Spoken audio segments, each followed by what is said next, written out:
Hi, I'm Samantha Brown, and I'm the corporate research chef here at Winston Industries. And in this video, we're going to batch cook school pizza. We're going to test some breakfast corn dogs in and outside of their package.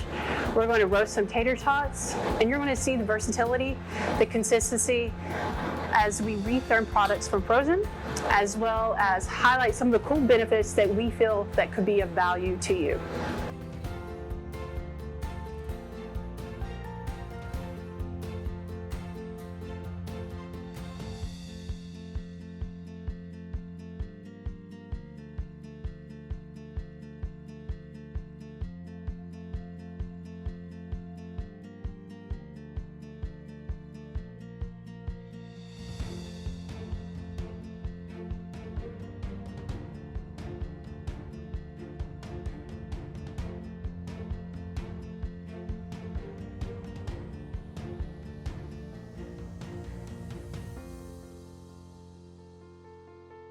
So here when we flip a piece of the pizza over, we've got a nice dry crust. It's not too wet, it's not too crispy, it's just right.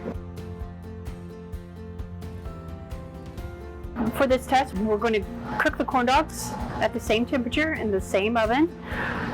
The only difference is that we're going to leave them in the bag in one, and then we're going to take them out of the bag on the other. For leaving them in the bag, we're going to open up the individual little baggie. We're ready to go in.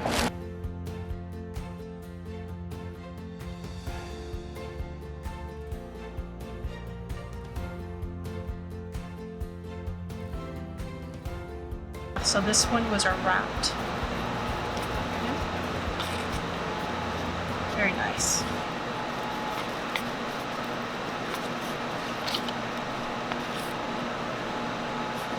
Looks good. All right, guys, we're going to use the RTV 705, which is our half-size unit. It's a 5-pan shelf unit to cook some tater gems, the Simplot's tater gems today. So one of the cool things, straight out of the box, you can use your unit. All the channels are preset, and today we're going to use channel 4, which is 130, 350, 130 vapor, 350 air, and we're going to roast some frozen tater tots. So we'll do probably a half bag per full sheet pan. So it's about 2.5 pans per shelf. So altogether, that's what, 5, 10, 12.5 pounds of tater tots in one cook.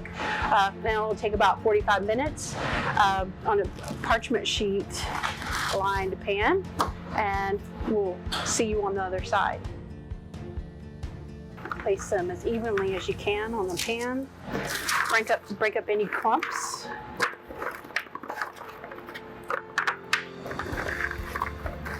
So the more even they are on the pan, the more even they will cook in the oven. So now we're going to go into the unit. Keep the tray flush to the back and centered on either side.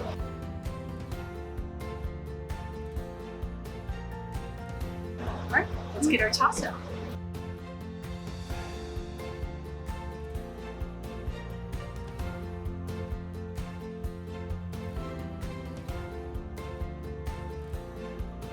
Nice and crispy on the outside,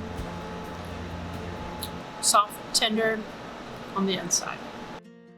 Today, we're going to use a sous vide option to stage pork chops for service and finish them on the grill for a quick serve out.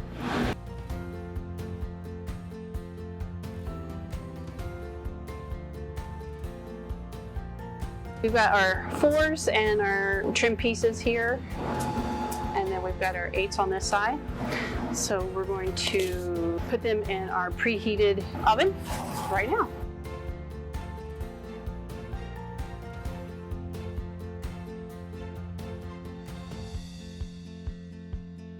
Our chops are out. We've completed the sous vide program. Both the smaller chops and the larger ones are roughly about the same temperature. If you remember, we did 142 sous vide, so they're running about 140, 141. And that took about 45 minutes, all of these, to get to the same temperature. I'm just going to dab a little bit of the water or moisture from the outside. I'm gonna salt and pepper both sides, throw it on the grill, 2 minutes max, whatever it takes to get the nice grill marks.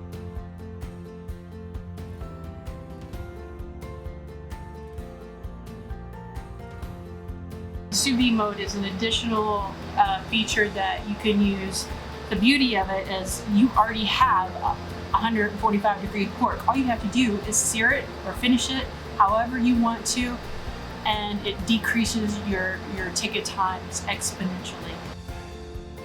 Today, we're going to use probe cooking to make roast beef using a top or inside round. This feature allows you to truly set it and forget it until it's time to serve. Yesterday, I trimmed this up. I added a little bit of soy sauce on the outside and some McCormick seasoning, and just wrapped it in some plastic wrap overnight. Now, we already have our units on, preheated and ready to go. Today we're going to cook at 134 vapor, 135 air, and it's set on probe to reach 132 internal temperature, so nice rosy, medium rare. Since it's going to take about 6 hours. You can walk away from this unit, program, make sure that the autofill is on. We'll go through that here in a second. But let's put this in the oven. Let's get this plugged in and started and ready to roll. For overnight cooking, you should have the autofill sensor enabled and set to probe, and also the water line hooked up, turned on, and plugged in. It's early in the morning on day 2, so let's pull our top round out of the oven.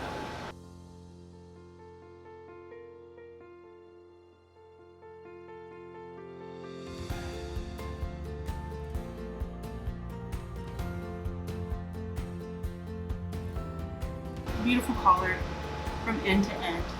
And this is true for pretty much every single whole muscle protein that I've had the pleasure of cooking in C-Vap.